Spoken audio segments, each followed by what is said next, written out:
This is like discovering 3D all over again for me. That's how fun this is. This is so cool.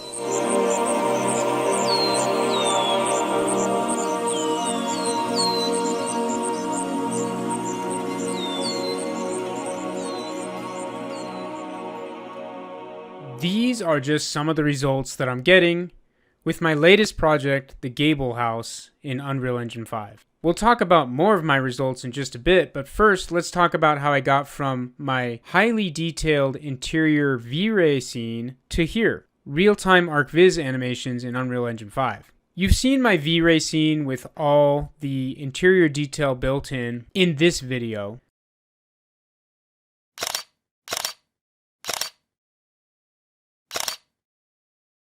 Where I give my tips for getting better results with V-Ray. You've seen me then try to take it directly into Unreal Engine 5 without any adjustment, using Datasmith to translate everything into something that would work in real time. I show that in this video. If you want to check out any of these videos still and haven't seen them yet, just check the links below. It was promising, but my workflow needed some adjustment. That said, I have known for a long time that Unreal Engine has great potential to achieve fantastic results. So this is the story of how I eventually got there. And let me tell you that once everything was set up and working properly, navigating around your designs with a high level of realism and in true real time is about the funnest thing you can possibly do in 3D graphics. I think you will see why if you follow along with me in the process.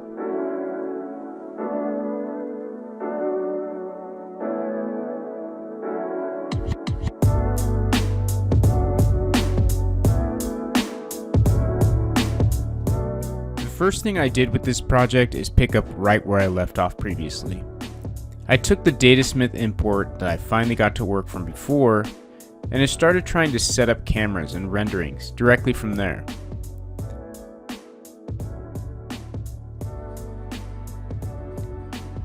I got a feel for some shots I would like, set up some cameras, adjusted exposure and color grading, and just got a general feel for where I would like to go with the renderings on this project. But as we saw before, this import had some issues I didn't like, so I knew that I would eventually need to do a clean new import. So for now, this was just experimenting and trying to see if the renderings were going to look good. I also experimented with how I would build the environment because that is the one thing that I did not import from V-Ray. Hopefully my computer survives. Whoa, oops. I accidentally placed a bunch of them over here. That is dense. And let's paint over here. That's insane. I'm still on a race. Wow. Fortunately, the tools for building environments in Unreal Engine are great once you figure out your settings. I actually prefer the tools in Unreal Engine for building out environments. In general, it is based on painting rather than procedural scatters, although it can do that too now. I like the painting method because it is fast, easy, and intuitive. You know? Go in here and start putting lights in and we could have something kind of nice here. I'm going to develop this a little further.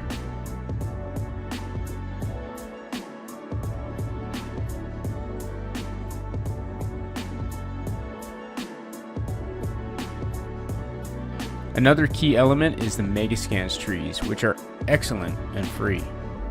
They're super high quality and they have the ability to change seasons and blow in the wind, all while looking super realistic. In short, building the forest around the Gable House in Unreal Engine was awesome, and I think it looked really good.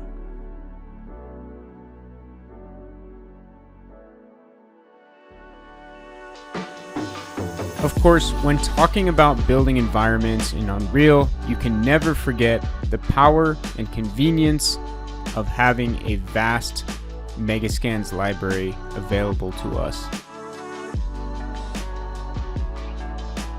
Megascans were great for adding super realistic detail to the environment, and it puts that finishing touch on, and it's so easy to use.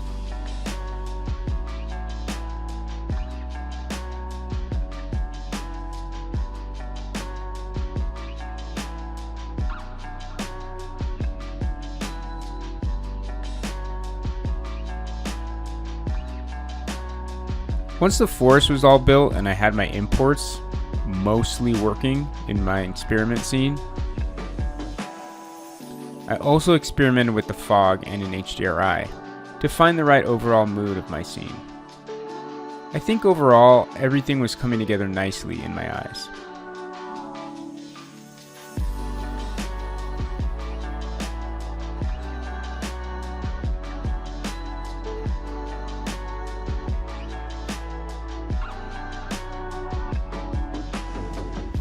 It was at this point that I took the time to re-import everything the way I wanted. Based on some suggestions in the comment section, I imported the V-Ray scene in different chunks and did not import the V-Ray lights. I kinda knew this would be a lot better option. I also needed to clean up a few things that were causing my export to fail, basically an old obsolete shader that Datasmith didn't know what to do with. Setting up all the lights in Unreal took a bit of extra effort, but it was worth it to have everything organized and named properly in Unreal. Cleaning it all up made it much easier to control the lights using the light mixer and get all the exact levels I wanted. Once I did this, things started to look cool, like really cool.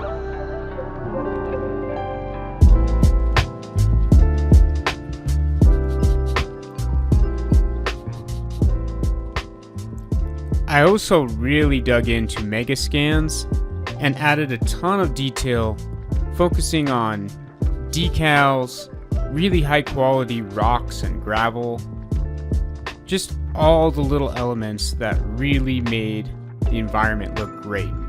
And this, in my opinion, took the scene to another level.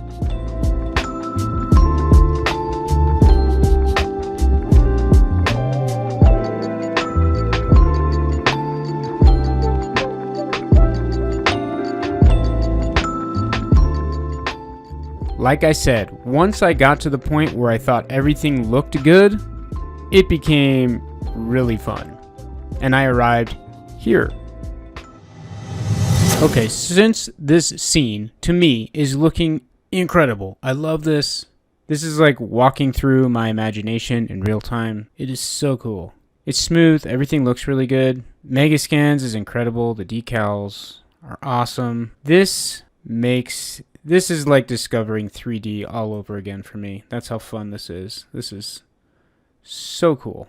This is how 3D should work. Just drawing photorealistic stuff in real time. It is amazing. As a quick side note, if you want to experience the joys of doing 3D in Unreal Engine in true real time, but you're watching my video thinking, wait, how did you get there? I don't understand this process. Well, I do have a course that goes through a project very similar to this in full detail and has lectures dedicated to each different aspect that I've been showing in this video. So check the links below, and as an added bonus, I plan on adding this project, the Gable House, to the course soon as well. So everything you need to know about Unreal Engine 5, the process of doing architectural work inside of it, all wrapped up into a very nice course at a extremely low price with special discounts using the link below. Now, back to the video. Because I was liking the way my scene looked so much, I was ready to start generating some camera shots and even some animations straight out of my Unreal Engine 5 project using just the level sequence with lumen lighting and then the movie render queue.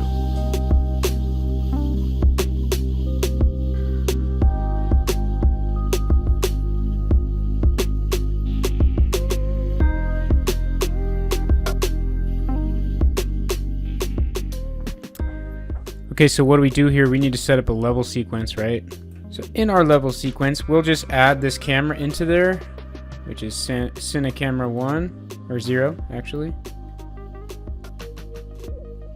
And let's just animate the position of it. That, of course, will just be on the transforms. And then on the location one, we'll just raise it up in the Z, maybe. Simple animation, obviously.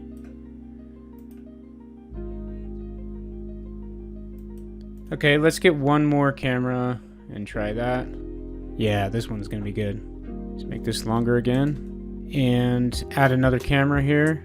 Okay, then we'll just pan forward like this.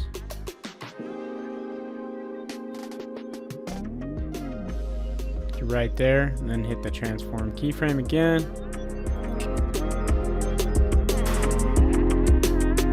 Once I had my level sequence all set up, all it takes is a little magic with the movie render queue, and voila, you have animations rendered in a very short amount of time. And they look like the animations that I showed at the beginning of this video. If you need to know more about the process of level sequencer and movie render queue, check out some of my other videos in the links that are dedicated to those specific topics. Now, of course, you can also take any still shot you want out of here, and a special feature of Unreal Engine is that you can add very good navigation to this scene, so you can walk around it like a video game or even explore it in VR goggles. Really, the sky's the limit with what you can do in Unreal Engine, and I plan to experiment with all of those things, so make sure to subscribe to continue to see the progress of this project and where it goes. So, long story short, Unreal Engine is capable of amazing results with a minimal amount of work. But not only that, it's also incredibly fun. This felt like walking around in my imagination in real time. And building and creating and composing camera shots in Unreal all feels extremely intuitive. Let me know what you think of this project in the comments, and let me know what workflows you are using. Also, make sure to stay tuned and subscribe for more on the Gable House project. I plan to do a lot with it and make full use of all of Unreal Engine's capabilities, and then share that information with you. Subscribe so you don't miss any of that, like the video, and as always, thank you for watching.